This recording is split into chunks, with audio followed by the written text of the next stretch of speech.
Hey, what's up, ecosystem? Welcome back to ATI, the car shipping business channel. Thanks for joining us on Wednesday, DOT compliance, remote live test. Let me know if you can see me and hear me okay. Yes, we're going to do FMCSA questions, regulations, violations, citations, irritations, maybe. So jump into the live chat. Here we go. There's the live chat. Two Bears already has a question. Awesome. Thank you, David. We're definitely going to get to that. Don't forget, we can use a like, and if you've got an extra share, click copy, grab that YouTube link, send it to somebody that you know is working on their authority, ELD, IRP, IFTA, trailer ratings, medical card, CDL, you name it, we cover it here. We're live for 30 minutes with your DOT guy, Brian Riker. We're going to bring him in here in a second. I just want to say we had a show last night. Actually, we'll talk about that with Brian too. So let's do this. Let's go ahead and get Brian and see if he is ready to go. Brian, can you see me and hear me okay? Yes, I can, Jay. How about me? All right, I can see you, I can hear you. Again, in the live chat, please let us know if you can see and hear me and Brian okay. Looks like we got a thumbs up, but just one more time to double check that you can hear Brian okay again. I'm doing remote Yes. live testing because I'm going to be live on location later and still testing. This morning I was testing out I want to try and have a guest live, and that adds another level of complexity. The audio is not going the way I'd hoped, but I'm going to go another route. So that's what I'm up to. What are you up to, Brian? What are you doing? Coming back from Brooklyn, New York. Delivered a 50-ton tow truck to a towing company up there, and I'm sitting in just north of Harrisburg, Pennsylvania, in a rental car. I'm going to get another truck to go to Illinois.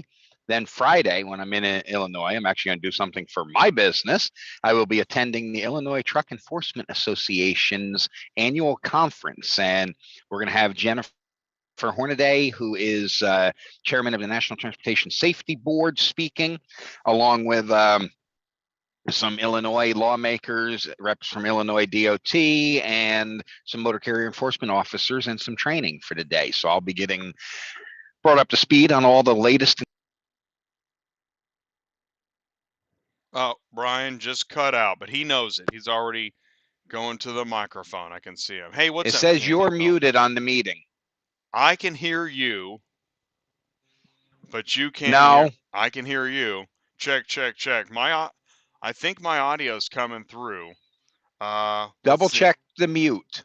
Yep. I'm unmuted on my end, but it's telling me on the screen Zoom meeting is muted. I am unmuted on my end. I don't know. Maybe if there you are. Oh, there we go. All right, cool. Hi, son. It went from unmuted to the logo, so I don't know what happened there. I don't either. So you're on. So we say Ty is on the move. You're on the move. That's my first. Always graphic. on the move. Yeah, you are always on the move. Between you and Ty, you guys should have some kind of mileage contest. Let's talk about last night's show. Sure. Last night's show, Ty Thompson on the move. Ty is on his way to NADA in Vegas. And so what we had again was, in the past we've had the roundtables, right? We had roundtable meetings. And what we're trying to do now is just feature more of the content that would be focused on in a roundtable rather than individual stories. And so we did that last night. Brian, you were first up. You play an instrumental part in sharing the information to. Right, let's go back for a moment. Let's say you have decided you're going to do this, and I always like to ask, where'd you get that idea? And then I pass you to Ty, and Ty will also investigate the idea. But let's say your strategy is sure, you know where you want to run. Now comes what, Brian? Now what do you do? Now comes, how do I do this legally? Because there's a lot more to it, even with a non-CDL truck. And this is a common misconception that if I don't need a CDL, I am not a commercial vehicle. Nobody can mess with me. So then you need to investigate, what does it take to do this legally? And that is multi-part. That is insurance. That is operating authority. that are possibly business licenses, depending upon the city, state, and county you're based in, maybe even a state level authority if you're in a state such as California, Pennsylvania, Texas. So that's when you need to reach out to an expert that understands that part of it. They can give you some guidance on insurance and some guidance on the operating authorities to run your vehicle so that you know what you're getting into to operate a trucking company. And it seems like to me the problem is that uh, this is not the money making side. There's nothing exciting about this part. And frankly, if any of us go to start a business, whether it's a lemonade stand or maybe a local mechanic or you want to be a Mm-hmm. CPA for folks, we don't think of all the legal stuff you got to do up front. But the thing is, in trucking, it's a little different. What's the problem if you don't focus on the legal part? Great question, Jay. The problem is trucking, being it's a highly regulated industry by definition, trucking has enforcement all over the place. Almost every state trooper in every state has at least the ability to recognize what should be a commercial motor vehicle and has some training by the CVSA, which is the Commercial Vehicle Safety Alliance. And they can initiate a traffic stop in most states just to check your compliance. So you got that pickup truck, you've got that trailer with some cars on it, and they say, that doesn't quite look right because I don't see a name on that door. Let me light them up and pull them over. Unlike starting a home-based business where you're selling widgets on eBay, nobody's going to come knock on the door at your house and say, hey, you're running a business in here, let's bust you. But we're very visible out on the highway. So there are way stations. Way stations in most states apply to any vehicle or combination of vehicles over 10,000 pounds. So even that F-150 pulling that single car trailer behind it, you're going to be greater than 10,000 pounds in combination. And in a lot of states, that means you enter the scales. And federally, that means you're a commercial motor vehicle and you need your DOT number and your operating authority, or at least a DOT number, even if you're a private dealer moving stuff you own. So that is the problem. The short answer is they don't need a reason to check our credentials in trucking because it is a highly regulated, safety sensitive industry. They've been granted very broad powers by the federal and state governments to just verify you're doing things right. So there you've got the public, you're in the public, there's check one, and then trucking and safety and danger and roads. That's probably three more checks right there. Exactly. And law enforcement officers, although they may not be an expert on trucking, they are taught the basics, especially the highway officers, of what just looks suspect. We've had this discussion many a times on this show for the return listener, where just because it looks bad doesn't mean it is, but you're inviting attention, maybe unwanted attention. At worst, it's just a delay in your day. Will you explain that everything is okay and they check your credentials and away you go? But I mean, at best, at worst, they find out, oh, no, you can't be doing what you're doing right now. I get that phone call weekly from somebody that, man, I just got a pickup truck. I was pulling a car and now they're telling me I need a medical card and I got to get someone to tow my truck out of here because I can't drive it. And I'm not making fun of you because a lot of times you don't know. There's a lot of bad information out there. So let's go into let's do some questions. We're at 10 after already. This show goes too fast. Hey Brian, on a DOT application for employment, is only 3 years needed? Why do some companies ask for 10? The rule is we need to verify your immediate 3 years of all employment. But then if you've had any safety sensitive, so you've been a commercial truck driver anywhere in the last 10 years, DOT requires us to collect that information but not verify it. And I don't know why they still have the requirement to collect it because we don't have to verify it anymore. But in that 10-year period, so the additional 7 years. Oh, Man down. Can't hear you. He's gonna fix it. That's all Check your right. mute button. Okay, no, mine here. I'll hit my mute button. I still can't hear you. All right, and I hit it again. Check, check.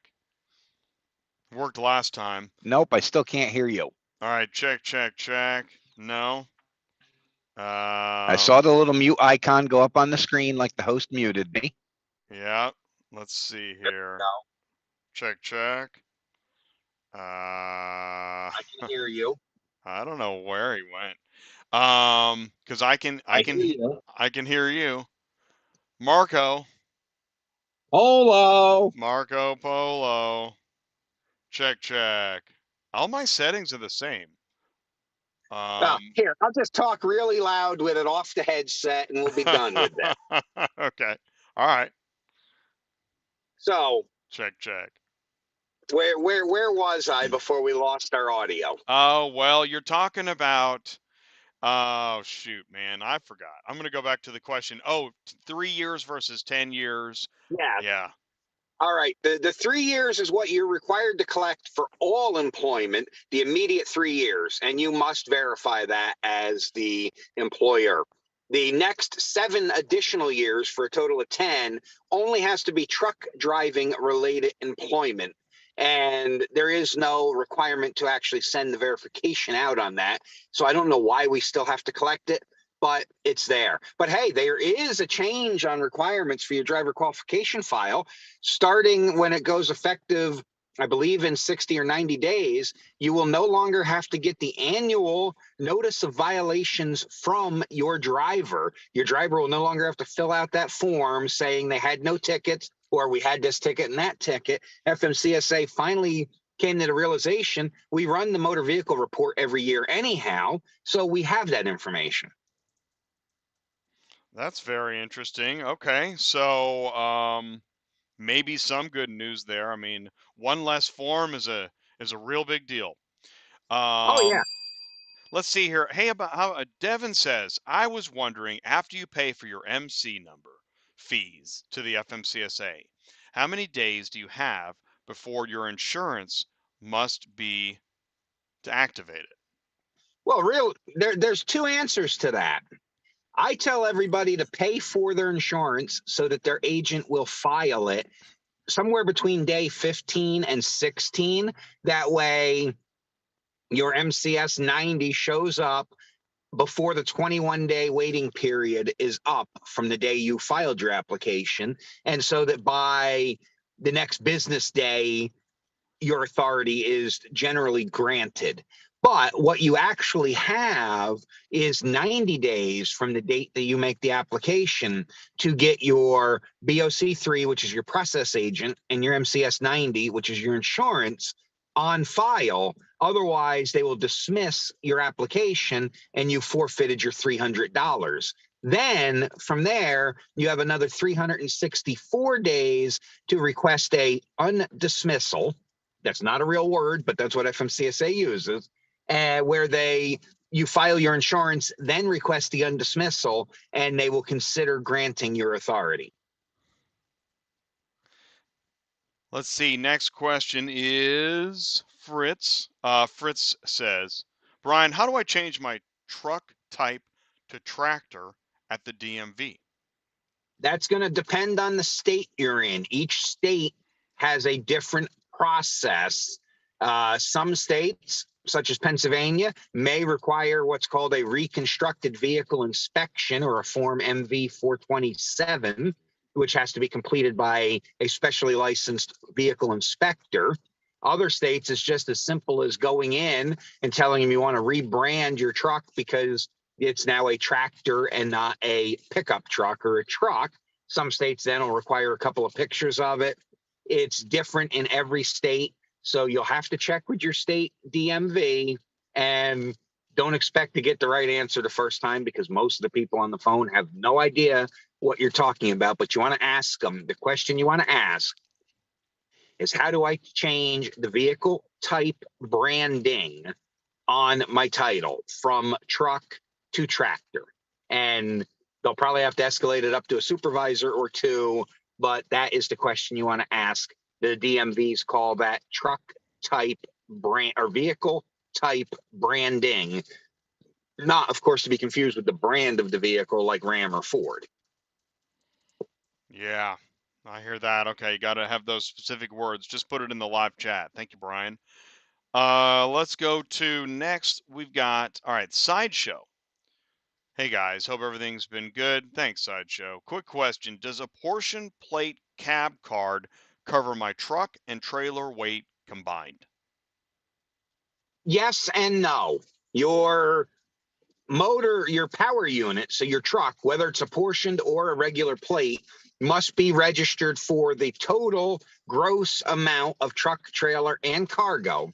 But then your trailer must separately be registered for its gross and the weight of the cargo it is going to haul. So if your overall combined weight is going to be 55,000 pounds, your cab card must show 55,000 pounds in all jurisdictions. And then your trailer would probably show a registered weight of 30,000 pounds, but that'll vary slightly from state to state the way they handle it. Some states you declare a weight on your trailer, some states you don't. Thank you, Brian. So now let's do this. Here, I got an idea. Let's go ahead and let's go back to our main screen here. We're going to share the screen and we're going to go back to some of our discussion topics. So this question came in. This is, I believe, when you talk about the non-CDL hotshot, those videos, this is a very essential question. If I limit my total weight to 26,000 pounds, can I operate without a CDL and a medical card? Uh-oh. Now we can't hear Brian at all. Check, check, check. It went to mute again. Well, could be a connection deal. I don't know. I don't have any changes in settings on my end whatsoever. But that's okay. It happens. Thank you guys in the Okay. live chat for bearing with us. Okay, Brian. It's my fault this is happening, guys. I forgot to put my phone on Do Not Disturb before we started. Gotcha. I'll take the heat on this one. It's not Jay's inability to work with technology today. Hey. Thank you very much. So let's answer your question. This is probably the most common question for the hotshot crowd is, what do I need to operate my truck if I stay under 26,000 pounds? And to answer this question, the first half is yes. If you stay under 26,000 pounds, you can operate without a CDL. The second part, however, is the medical card, and that's going to depend on whether you engage in interstate commerce, which means your truck and the cargo goes across state lines or came from out of state, or it's going out of state. In that case, no, because a commercial vehicle that requires a medical card starts at 10,001 pound and up in the federal government's eyes. Then the second part is if you're intrastate, so you stay only in one state, then that answer is going to depend. There's about 15 states out there that don't regulate vehicles that don't require a CDL, and so you would not need a medical card for true, purely intrastate work in those states. If you live there, you're based there, and you and your freight never leave. The other 35 states adopt the federal rules, so you need a medical card. So the safe answer is you always need a medical card. The CDL is the only thing that may be optional based on the weight of your vehicle. So I want to open this up because I knew a guy that worked at like a telecommunications business, and he was more of a technician installer. Mm-hmm. But he got pulled over, I think, by highway patrol, and then they started looking at him like he was a carrier. Mm-hmm. And he was like, hey, man, I'm an installer driving this truck. I don't want to drive this truck. I don't normally drive this truck. I just happen to be driving this truck. We have that happen, and I have quite a few customers. My tagline is I specialize in non-traditional fleets. Those of you that may not even know you're a trucking company. So I have electricians, I have carpenters, I have plumbers, that are clients of Fleet Compliance Solutions, because maybe 15 years ago, the states realized that this is a revenue source, and they're applying the very literal definition of a commercial vehicle, which is a vehicle greater than 10,001 pound gross vehicle weight rating. Doesn't even have to actually weigh more than that, but rated more than that, in furtherance of commerce. And so that means any business purpose.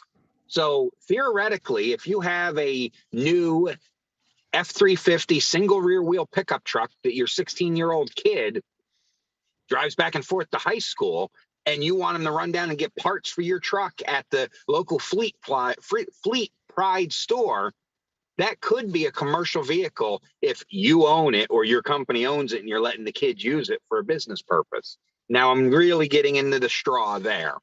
But like your technician example, happens every day because they're a truck driver, whether they realize they're a truck driver or not, because of the vehicle they're operating. It even happens in the emergency services. They used to exempt firefighters and police officers and stuff from a CDL. Now they can be exempted on their official emergency on duty, but driving the fire truck to the repair garage or in a parade route, in some cases, may actually require a CDL that they don't need to drive the truck code with the lights on to a fire. So speculation or personal opinion, this has gotten a little out of hand with what we consider a commercial vehicle today. Which I think probably helps paint the picture of why we're here every Wednesday, because it has gotten a little out of hand. I mean, and there is no way. I'm speculating live when I say that, but I'm also engaging in internal comedy by envisioning a parade where everyone's having a great time, and then but the guy driving the fire truck doesn't have a CDL, and the cops need to, okay, all right, everybody, we need to put your popcorn away. We're gonna haul this Parade's guy over. away.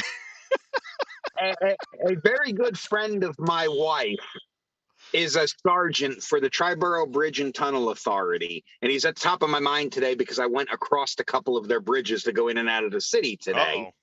And he's like 5 years, 3 years, 5 years from retirement. And part of his job duties was to sit on the bridge in the tow truck and pull disabled vehicles off of the bridge, getting paid his full sergeant salary as an officer. Well, a couple of years ago, he came to me because he had to get his CDL to keep doing that job assignment, which pays him a handsome stipend to be qualified to run the tow truck. But they changed the rules and said, well, you're only driving on our bridge, but you still need your CDL. Yeah, you're an emergency responder, but we still want you to have your CDL to do this. And he had been driving the truck for 20 years prior to that without a CDL. He never goes any further than the next exit ramp to turn around and come back. But he had to jump through all the same hoops we do. Who goes there towing is what I'm going to rename. And by the way, I love to share. If you ask Brian a question, I put the emails, it's on air at YourDOTGuy.com. So what you can do is, I just want to explain, you can go to fleetcompliancesolutions.net. That is Brian's business website. But if you have a question and you want to see if you can get an answer soon, you can email him a question. But right, obviously, if that's not going to be 20 emails back and forth, at that point, you're going to want to go to the business website. But if you do ask Brian a question, get ready to read with Brian Riker's Your DOT Guy novellas. I mean, I love it. It is amazing. Brian, how do you have the time? It's just, you have a passion for this stuff. Well, I do have a passion for it. I am a professional writer because I contribute to several trade magazines across several industries. But to be honest, a lot of these are templates I have because I get asked the same question so often. I just change a little bit of information in there. But the point of this is that was a one incomplete sentence question that turned into several paragraphs and probably a 500-word answer, because I could just say yes to one, no to the medical card, and leave it at that. But I want you to understand why the answer is yes, no, and maybe to the same question. I think it's amazing. I love it. I also I love words, writing, but see here's why I say these things. I love words and I love to be specific, but I also know that makes sense to have templates. That is the key. So smart, man. The Let's only do way I this. could do this all by myself. Time Yeah. management is something I have to be very good at. I hear my I have file management skills like an Olympian. Um I bet you can't stump your DOT guy, Brian Riker. And so we say that because go ahead, you can, as it is, on air at yourdotguy.com. Be sure to send him your questions. Of course, we have. Here we go. Right? How we doing? Um, everybody loves this segment and the dance. So what this is all about is, we've gotten this definitely has gotten attention. On Chris just sent in. We're going to see what Chris sent in. We do not want you to be the flip of the week. No. Now I know that's ridiculous. I get it, but uh, it's happening all the time. This is why wedgies. That's right, wedgies is a thing. Wedgies get a bad rap because if you're driving a wedge trailer, the veteran 20-year 9-car guy is going to look at you and say, I know what your problem is. You're going to flip it. And the thing is, there's so many darn pictures out there of flips. There's too many, especially like this guy. Now, this one, when I look at this, I think, I don't know if this had to happen. No, it probably did not have to happen. Even if he had to run off the road, if the load was balanced and further down the trailer, it probably would have stayed upright. And again, speaking for myself We and weren't probably for there. you, Jay, Yeah. we're not here to pick on any one type of operator in the industry. There is a place for the 1-car trailer, the 2-car rollback, the 4-car rollback, the 3 and 4-car wedge trailer, the 5-car, 6, 7-car pulled by the little truck. I'm going to tell you, you're crazy. But there is a place for the high mount 7-car and the 9-car Stinger. And the thing is, the insurance company and the regulators do not look at this truck right here laying on its side any different than they do the 9-car that happens to lay on its side as well. A very large automotive dealer we were speaking about last night that has their own fleet with almost 1,600 trucks now. They roll almost 2 Stingers a week, is what I was told by somebody in their safety department. So that is 100 trucks a year by a very large professionally run company that land on their side. In fact, their terminal in New Jersey, the same driver rolled 2 of them within 3 weeks of each other. So Wow. it's not just the wedges that end Right. up the flip of the week, Right. but it's highly visible. So you guys take the rap for this. But seriously, it's very preventable if you just move your cargo around on the trailer. It's inconvenient. We may not have time. We're racing the ELD clock. I understand it. But that accident cost you a whole lot more than a couple of minutes and maybe missing a car and needing to stay overnight in a town somewhere. So Chris just sent this in. This is in New York. I mean, I don't see a problem. That one's not as bad as if it was one that had a real high peak on the wedge Right. and the vehicle was way up front, or it was a big top heavy vehicle. But still, that should probably be down the center or so on the trailer. But that one isn't particularly awful. I agree. And that particular trailer is more stable because if you notice, it is a tandem axle with dual tires on each side. So that is a much more stable trailer than the single tires with tandem or tridem axles on them. Let's see here. Let's keep going. But that is our stuff. Oh, okay. Here we go. Next segment. Honey, I told you we'd get a house and a pool and whatnot, maybe even a trampoline. But guess what? I got us a truck and we're going into business. I just have one more question. All right. So, trucking is a family business, and that's great. But we got to know what we're getting into. When we were talking about last night's show, when what happened for me is, as I opened up the verticals of auto transport intel, I realized I got to go beyond just being a dispatcher. And people were asking a lot of startup questions, which is a good thing, and which actually led us to this show and Ty and everything else. And so I, with the help of other professionals, I put together this blog post. But there's no way to cover it all. And we see like I mean, this is from the other day and it will never stop, but it's good. It just means that there's a lack of knowing where to go to get information, right?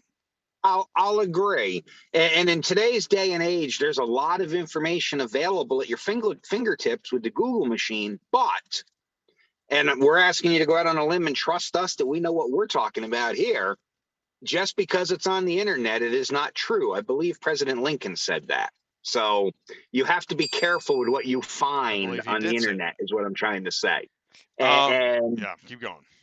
so keep asking these questions, keep researching, and network, network, network. Ty tried to make the point last night that he goes to the auctions and visits the transporter lot and talks to dealers. And if you want to get into this business, that's where you need to be. If that's the segment you wanna serve, is auction to dealer or dealer to auction wholesale cars. If you want to serve new cars, well, I'm sorry, you're probably not doing that as a brand new startup.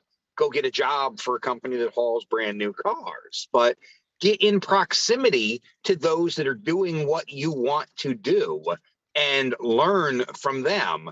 Long before I ever thought about being a media personality, I went to trade shows and I got to talk to the seminar presenters and the writers for the trade magazines. And I've talked to radio hosts long before I started doing a show like this, or the On the Road with Your DOT Guy podcast that drops every Saturday. You see how I just slid that little plug right in there? Yeah. And same thing here, guys. I didn't just wake up one day being a compliance specialist.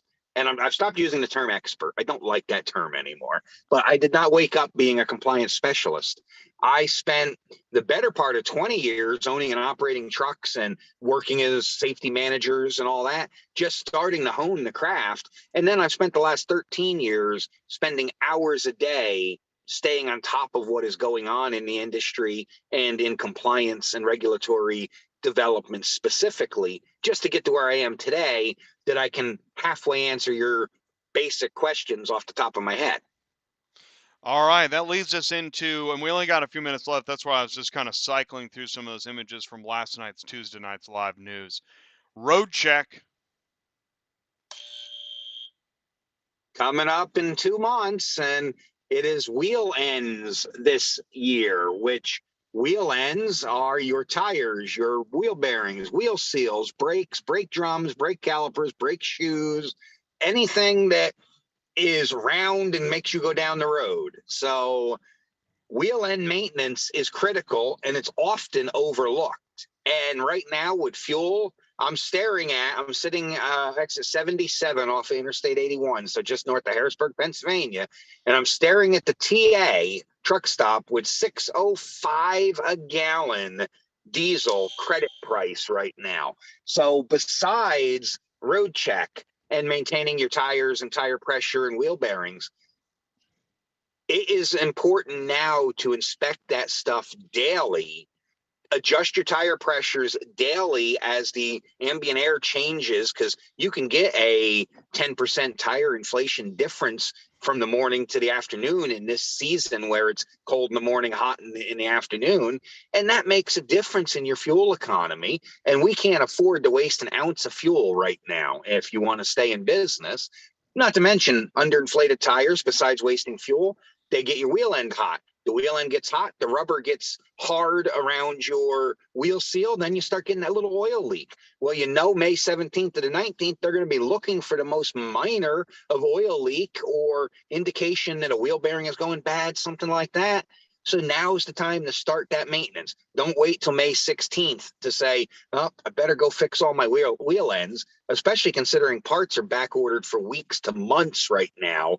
So anything you can do to keep the maintenance top notch on your vehicle right now, so you're not at the mercy of a parts store to get you a new wheel seal because you're sitting on the side of the road and you were put out of service. And oh, sorry, that bearing, which there is a shortage of wheel bearings right now, that bearing's on a ship somewhere coming from China. Your truck's going to sit here for 3 weeks. Man, the amazing the parts supply chain shortage problems. There's the gas. That's a picture. Ty got that one in. I don't know where that was. I think that's just the Midwest. There's out in California. Diesel prices jumping everywhere. It is the talk of the town. Look at all this. Yep. Everything's up. Everywhere it's up. But tell me, Brian, what is this? I shared this last night, and I really need clarification. Do you know what this is? That is nothing unusual. Okay. There is normally a roughly $1 a gallon price difference in, they're calling it in that image, farm fuel, but it's off highway diesel fuel, which in every state except Alaska must be dyed red to indicate that the tax has not been paid on that fuel. Basically, it has no motor fuel tax because it's not meant to contribute to the wear on the highway, so the money for the highways is not collected. You can use that. It works just like normal diesel, but you cannot use it in any vehicle that drives on the public roadway. And long before this $5 and $6 a gallon diesel, this is a routine check, normally right around the end of the first quarter of the year. It's the same time they check you for your IFTA decal, because they renew December 31st for January 1, but you have till February 28th to display your new decal. So right around the first week of March, the IRS and the FMCSA's actual inspectors that work for them, not just the law enforcement, not just your state and local police, plus the state and local, they have fuel on the top of their mind. So they randomly sample fuel tanks for evidence of you using dyed diesel fuel, which means you're evading taxes, which is a federal offense that can be very costly, could even, if they can prove you did it on a grand enough scale, could even result in jail time. So stay away from the cherry flavored diesel fuel. It's not worth the $1 a gallon savings. But this is not something to be outraged about. They are obviously running a business selling livestock or transporting livestock. And so they don't have some inherent right to use farm fuel to have an unfair competitive advantage over, let's say, JBS haulers who hauls livestock all across the country to their slaughterhouse. So this is really just a meme that's meant to be sensational, but they're not telling you the whole truth because they have no legal right to use off-highway fuel when they're on highway. So this is just someone trying to get some sympathy and, oh, the big bad cops, big brother's out to kill me. I love your analysis. I get it. You actually helped me a lot. The thing is that wouldn't it take a lot of work to figure out where all the ranches are as an over-the-road trucker? I mean, Well, wouldn't it? yes. Yes. It'd be a lot of Now work. that said, you can buy off-road diesel fuel right at the pump at a lot. It's the same thing as, and you can, okay, I shouldn't say this, but you could accomplish the same thing without the dyed fuel. Anyone that's ever hauled a refrigerated trailer, and you see on the fuel pump, tractor fuel, reefer fuel. Reefer fuel is an off-highway fuel. So reefer fuel, that's why the companies are very particular about you pushing that button when you're putting fuel in your reefer. It doesn't have the 74.5 cents per gallon plus or minus the state tax and all that of tax in it. It's the same thing as red dyed fuel. The only thing is the truck stop is going to realize a reefer has a 30 to 50 gallon tank. When you're pumping 300 gallons of reefer fuel, they're going to flag that and say, something's wrong. And then you're still going to pay the tax when you file your IFTA report later. But that's the same concept. It's meant for off-highway equipment, not for your truck, not for the truck actually driving down the road. I'm going to go back to my original statement, which is, man, things have gotten really out of hand. This is some pretty wild stuff. Oh, yeah. I highly recommend, if you can't get enough, Brian, go to, I put it in the live chat. I'm going to put the link back in there. You want to go to, it's yourdotguy.com/the podcast, and go subscribe to Brian's pod. Do you subscribe? Tell us more about the podcast, please. Yes, I would really appreciate it if you would subscribe and or download it so that I get the numbers that show that people are actually listening to it, so that my sponsors will allow me to have a season 2. This, as much as I love what I do, the podcast, as you know, Jay, this stuff's expensive to do. So I need some sponsorship, which I have. But the On the Road with Your DOT Guy, Brian Riker podcast is a place where some of the episodes are short and sweet, 20, 30 minutes of me just talking like I am today about a topic. Some of them we have guests. I had a guest we had on here, Dr. Mark Manera, about trucking fitness. I've had an expert that had 51 years in the towing industry explain how to not be taken advantage of by a towing company when you are involved in an accident or breakdown. One of my sponsors, they came on with their expertise to help you understand how to pick a road service provider or even a shop for doing your preventative maintenance. I'm going to have a biochemist on to discuss more about marijuana and why it may be risky to buy even the 0 THC over-the-counter products that claim that have no will not cause a positive drug test, because there really is no standards on that, and more. So it's a place to go if you love trucks, if you think trucks are cool, thinking about starting your own trucking company. This is the place for you. It takes what we do here and just concentrates it into, I think my longest episode is 47 minutes, something you can listen to while you're driving to work or driving down the road in your truck, and it's audio only, so you can safely listen to it while you're driving. Hey, camera one. So we have breaking news. If you're ready for that. Let's see, we Sure. got one last segment here. This just in. James Lamb sent me an update. SBTC calls on FMCSA to promulgate the definition of dispatcher. SBTC board votes to file petition for rulemaking with Secretary, I'm going to go with Pete Buttigieg. Yes. So SBTC calls on. Now I hit the buzzer, by the way. Oh, here, let me get back on screen here. I'm not going to leave you hanging. I hit the buzzer because nobody ever gets this right. It seems you'll never find. Okay, I'm going to go to camera one. I don't believe you'll ever find a dispatcher involved in the promulgation for the definition of dispatcher. It's just a belief, but I appreciate, James, I do want to say thank you for sending this to me. I really do appreciate that. I think we agree to disagree, and that's at least something.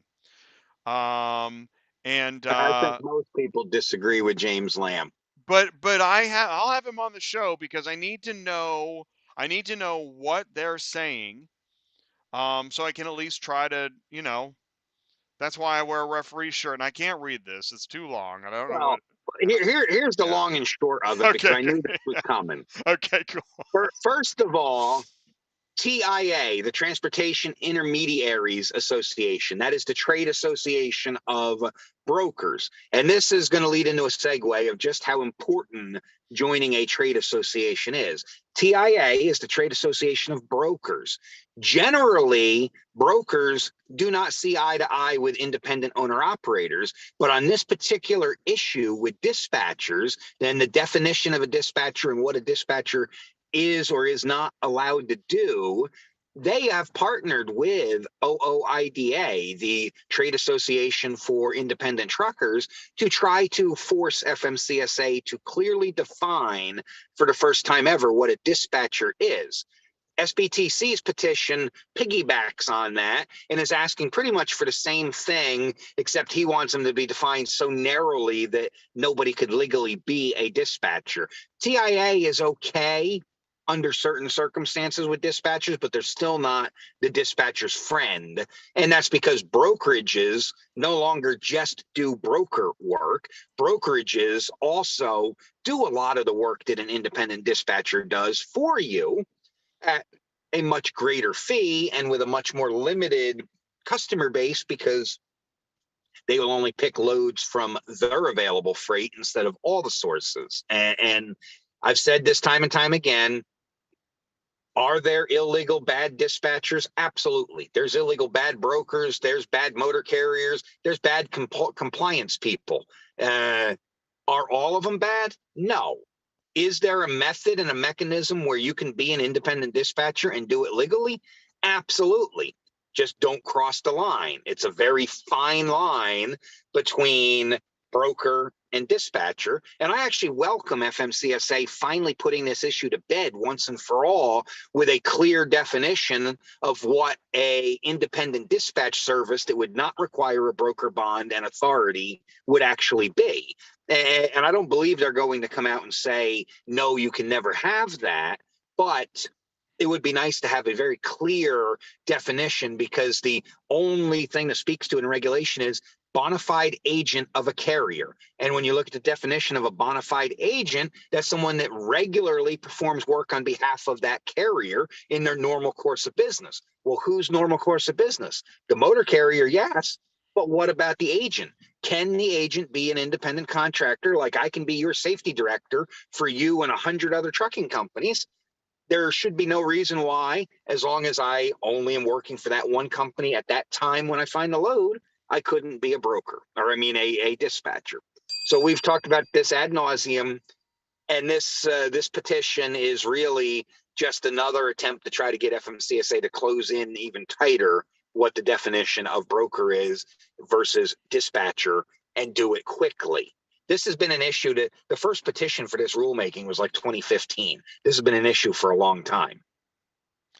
I don't know if there's any dispatchers in Congress.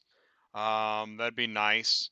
I do want to share something, because this is a good segue into what we're doing tomorrow. We're going to have a great show tomorrow, and we want you to join us.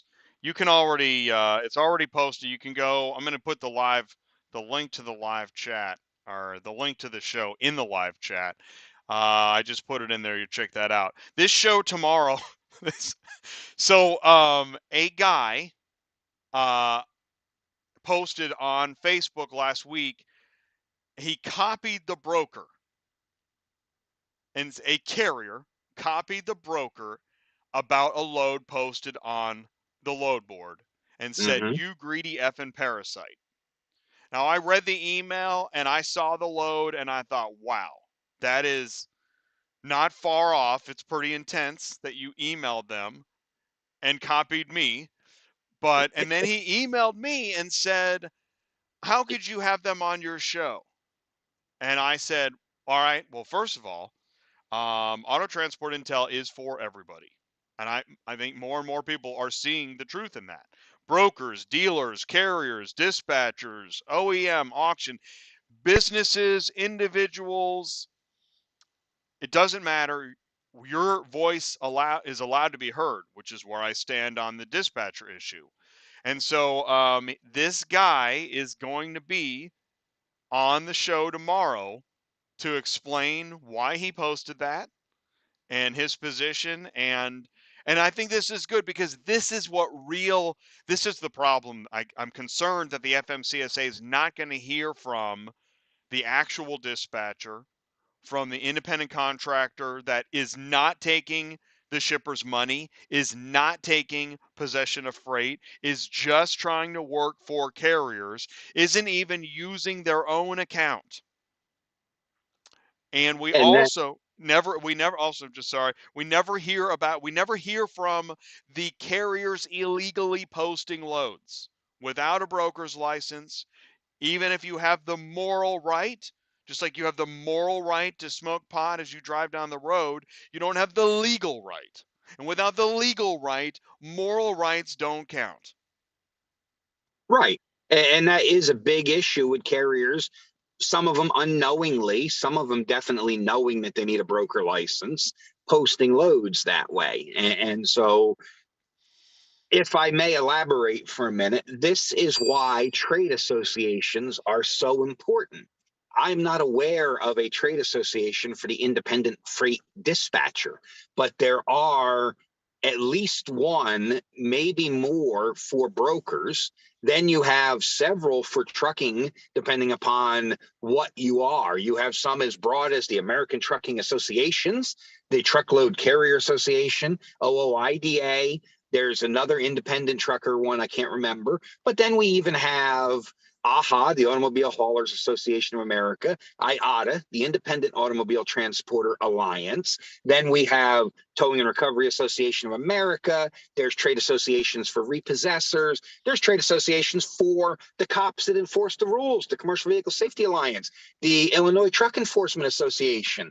So if you want brokers to be heard in Congress, then the independent dispatchers need to get together and create a trade association and take and put their money in, a couple bucks here, a couple bucks there, some numbers to say, hey, we got members in all these districts for you, Mr. Congressman, and we employ this many people and we touch this many customers that employ that many people. So when you create these rules, think about it. You're affecting 10,000 people, not just 100 dispatchers. And so there's power in association. Join your trade associations, be active with them when you can, and donate to their causes when you can't. And you might as well take advantage of discounts. I'll use IATA as an example, and full disclosure, the Independent Automobile Transporters Alliance, I'm a founding member of it. But we have all sorts of benefits, from tire discounts, and tires are out of control right now, to we have a medical benefit plan now that is on par with Blue Cross Blue Shield and is affordable. And other associations have the same type of discounts. So join a trade association and put your money and your effort into it, or keep your mouth shut if you're not trying to fix the problem. It must be interesting to be a dispatcher. That's the title of your job, to be a dispatcher at a brokerage, knowing that dispatchers for carriers are under attack. You just Yes. put your helmet on, keep your head down, and just keep on working. And perhaps maybe in defining independent dispatcher, we will define it differently. And it's no different than hiring a independent accountant to do your books for you, really. It's someone that's automating or taking back office functions away from you so that you can focus on your core of working on your business, not always in your business. Well, and I just want to say it is interesting, like, I'm working with my oldest son on US history. He's in high school. And it's actually, I recommend anybody go read some history stuff, because it's fascinating. It makes you think about stuff. History does repeat itself. All of the different groups that have been under attack in the past, and then it kind of went away. Mm-hmm. Japanese internment camps, McCarthyism, whatever. Now, I know those are extreme examples, but groups come under attack, and then decades pass, and everybody goes, I don't know what we were fighting about. Yeah. That's how I see dispatchers. Same thing. Dispatchers were never a thing years ago because we didn't have the computer. Load boards weren't a thing years ago in the auto transport world. The freight world, they'd been common for 20 years, but it used to be in the auto world, you had to know somebody to get the load. And that's still the case. If you want the good loads that actually pay, you got to know somebody to get them. The scraps are what end up on the board. And that's perhaps the one why it's so funny, because being a dispatcher is not like, it's not like you're some kingpin and you don't want people to know about all the stacks of money and gold that you have. You're a custodian. Well, the advantage to the dispatcher as custodian is the dispatcher has the time to do what I do on the regulatory compliance, which is listen to podcasts and read news releases and read the Federal Register. They have the time to follow market trends and know what lane is going to be hot, and know that in this season, the same thing we used to do internally with our own employee dispatchers, follow the trends on car leasing and what gets turned in, what gets kept, and What areas of the country is that hot in? And then we knew where to send trucks and where to project that the loads were going to be. And that is the beauty of having a true professional work with you. Your dispatcher is more of a consultant than anything else because they know the overall market. At least that's the way I see it.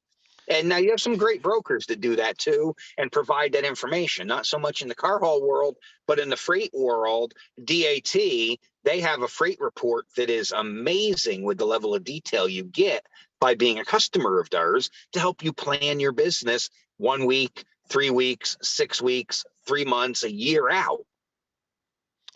I just realized attacking dispatchers as a whole is like attacking marriage because you got a scammer's offer for a Russian bride. There we go. There we go. Brian, we went way over time today, so hopefully we didn't screw up your schedule. Is everything cool? I mean, we're almost at 1. It is what it is, man. All right. Well, shoot, man. I'm sorry. You know you can cut me off if you need to, but it was I can't believe it. That went really fast. So yeah, I can't even see my clock because I had to turn all my Bluetooth stuff off when the phone wasn't cooperating. All right. Well, I owe you one. So, hey, Brian, thank you so much. I'm going to let you go, and I hope you have a good rest of your day. You got some rain there? What's going on? Rain, sleet, snow. I'm right at the line where it's mixing from snow to rain. Ooh. All right. Wintry mix. I'm not a big fan. Yeah. Not at all. All right. Well, we'll be safe in the wintry mix, Brian. Keep us posted, and we'll see you soon. And thanks for joining us last night. Really do appreciate that. You're welcome, Jay. I enjoyed it. Thank you. All right, man. Thank you. Take care. We'll let Brian go. And there we go. That's the end of the meeting. Awesome.